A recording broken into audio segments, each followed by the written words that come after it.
Hello, precious friends. Welcome back to the Carnivore Hippie. You know, lots of us who have struggled, sometimes for many years, with changing our behavior around food think that we're weak. And you know what? You're not weak. You just don't have the right tools. Most of us have continued to struggle because we're using tools that create stress rather than relieve stress. And since most of us have learned to comfort ourselves with food, the more stress, the more we crave food, and the harder it becomes. So, the way to start to change that is to change the tools. And the way we begin to change the tools is by changing the way we think. Most of us are practicing shame and guilt when we struggle. We think, I should just be able to decide to change. I should just be stronger or more disciplined. I mean, if I was good or strong or worthy or virtuous or whatever, I should just be able to just decide to do this. Obviously, that old tool doesn't work, because if it did, pretty much hardly anybody would be fat or sick. So we have to change to the new tool. And the new tool we're going to change to is forgiveness. And the way we begin to do that is by changing our old thinking into new thinking. And the new thinking is, there are real reasons why I've gotten myself into this position. There are reasons why it's difficult to change. And these aren't just excuses. These are legitimate reasons. I can forgive myself for having been overwhelmed, for giving up or giving in the past. That doesn't mean that I've given myself permission to continue to fail. Being honest and realistic about my struggles and my shortcomings is the best way to learn to compassionately address my shortcomings and work on correcting them. I don't need to condemn myself in order to change my behavior. So the second old tool that most of us are using that doesn't work is tough love. And the old thinking goes, I simply cannot tolerate any misbehavior. If I lapse, there must be an unpleasant consequence, or I'll just repeat the undesired behavior.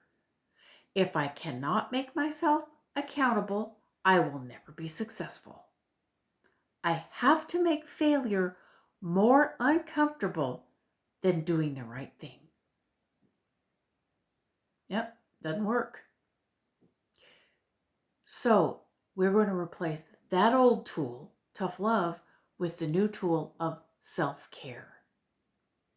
And the new thinking is lapses are a normal and necessary part of the process. And this is true. Punishment is not a productive way of handling lapses. I can learn through my lapses how to appropriately nurture myself through difficult moments. Am I lapsing because I need comfort or connection? Am I tired or stressed or emotional? Am I looking for comfort or am I looking for approval from somebody else? I can learn to care for and nurture myself in ways that are not only productive long-term for my health goals, but are also supportive to my needs in the short term.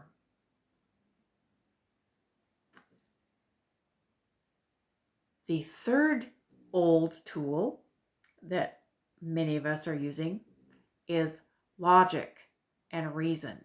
And in the old thinking goes like this: I should want to do the right thing for my health. Nobody wants to be sick and fat.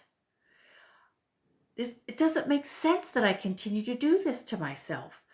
I should be able to pull my own weight and not be a burden to anybody else. I should be able to just take care of myself and not require anybody else to take care of me. The new tool that we're going to use and the new thinking is going to be self-awareness. New thinking, instead of I should just want to be healthy, is going to be, why do I want to be healthy? What could I accomplish with a strong, healthy, energetic body? What could I enjoy achieving if I didn't have to worry about illness or pain or fatigue? How could I use energy and stamina to make my life better and make the world a better place to live in?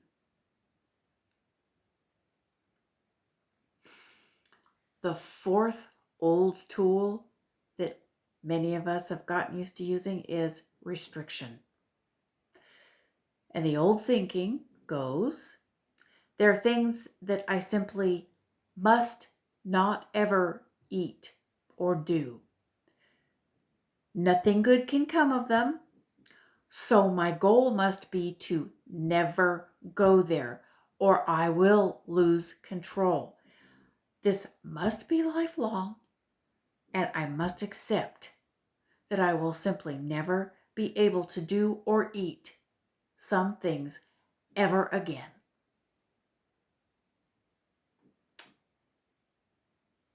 We are going to replace the tool of restriction with the tool of training. The new thinking will be, I can train myself to react differently to triggers. I can learn to get to a place where I can freely decide what to eat or do, or what not to eat or do, because it's what I want. Not because I feel compelled to do it, or not because I feel afraid, but because it is what I want. I can learn to be in control of my behavior, and I won't always be afraid of losing control. And you can do this. So the last tool that a lot of us struggle with using is a white knuckling. And the old thinking goes, no matter how sad or angry or depressed I feel about never being able to eat or do certain things ever again, I just have to be strong and put it out of my mind. I just have to distract myself and think about or do something else. Eventually, no matter how much it sucks, I will just get used to it. The new tool we are going to use is planning. And the new thinking is, just because I've decided not to do or eat this or engage in this behavior for the time being, doesn't mean it'll have to be forever. I'm working on changing my behavior, my thinking, and my reactions to triggers. And if I don't give up, these will change. Things will be different someday. And I will be able to plan what I want to eat or do, and I will be able to follow that plan. Losing control and fear of losing control will be a thing of the past.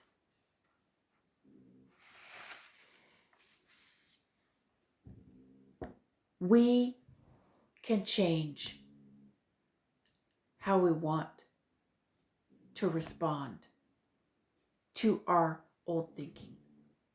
When these old ways of thinking come up, we can stop and take a step back and say, no, we're not thinking that way anymore. We have new ways of thinking that are going to lead to less stress, which is going to lead to less cravings. Now, I'm going to make a video about each of these old tools and each of the new tools, and how to transition from the old tool to the new tool, how to actually implement the new tool in our lives. But for now, we're just going to practice our new ways of thinking. No more guilt and shame, no more restriction, no more relying on logic or reason, which doesn't work with the animal brain. It doesn't work with stress. No more restriction and no more white knuckling. Okay?